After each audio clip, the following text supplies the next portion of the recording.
మనం ఎక్కడైతే నిల్చున్నామో గాయత్రి డాక్టర్ ఒక లేడీ ఏడుస్తూ బాధపడుతూ గాయత్రి మేడం యోగేష్ డాక్టర్లు ఈరోజు నా పైన ఏదైతే ఆ రోజు గతంలో మాట్లాడిండ్రో నా ల్యాండ్ని కబ్జా చేసిండు వరలా శ్రీనివాసరెడ్డి పోలీసులకు చెప్పుకుంటావా ఎవరికి చెప్పుకుంటావు రెవెన్యూ చెప్పుకుంటా ఎవరు చెప్పుకున్నాను ఎవరు ఏం చేయలేరు అని నేను అన్నాని ఆమె చెప్తా ఉంది.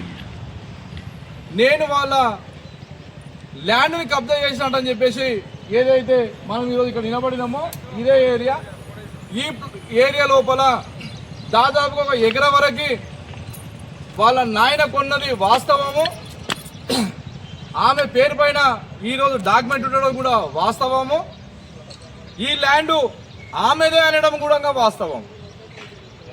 ఈరోజు చైర్మన్ గారి భర్తకి బాలరెడ్డి గారికి తెలియవలసినటువంటి విషయం ఏంటంటే, ఎమ్మెల్యే గారికి కూడా మనోహర్ రెడ్డి గారికి కాంగ్రెస్ పార్టీ ఎమ్మెల్యే గారికి తెలియవలసినటువంటి విషయం ఏంటంటే,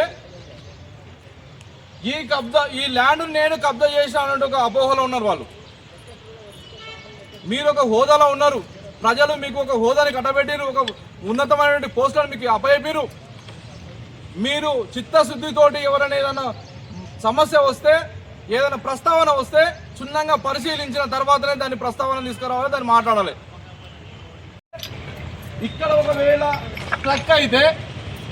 స్ట్రక్ అయితే ఈ మిత్రనగర్ కానీ మార్కండేయ కాలనీ కానీ సంగమేశ్వర కాలనీ కానీ కంప్లీట్గా నీట మునుగుతుంది. దానితో పాటు ward number 12, ward number 11 Congress councillor ఈరోజు చైర్పర్సన్ వార్డ్ నెంబర్ 12 మీ వార్డు కూడా మున్పు గురవుతుంది. ఒకవేళ ఈడ స్ట్రక్ అయితే ఆ రోజు రజనీ నాకు అన్నా నీ దగ్గర క్లియర్ చేస్తేనే నా దగ్గర వాటర్ పోయేటట్లుంది, నీది వార్డు కుతిక పట్టినట్టుగా ఉంది, నాది నోరు ఎన్ని అయినా వస్తాయి, నీవు కుతిక నిడిపియాలా ఈడ అని చెప్పిండు.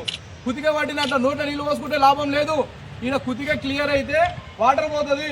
ఆ రోజు రజనీ వాళ్ళు రిక్వెస్ట్ చేస్తే రైలు పట్టాల నుంచి ఇక్కడి వరకు ఇటాచి పెట్టి మొత్తం క్లీన్ చేసుకుంటూ వస్తే ఇక్కడికి వచ్చిన తర్వాత ఈ డాక్టర్ అమ్మ ఏదైతే దీన్ని కబ్జా పెట్టిందో ఆమె వాస్తవానికి నేను ఆమెను కబ్జా అని అనను, వాస్తవానికి ఆమె ల్యాండ్, ఆమె ల్యాండ్లోకి వెళ్ళి నేను ఇటాచి పెట్టి తీయడం జరిగింది.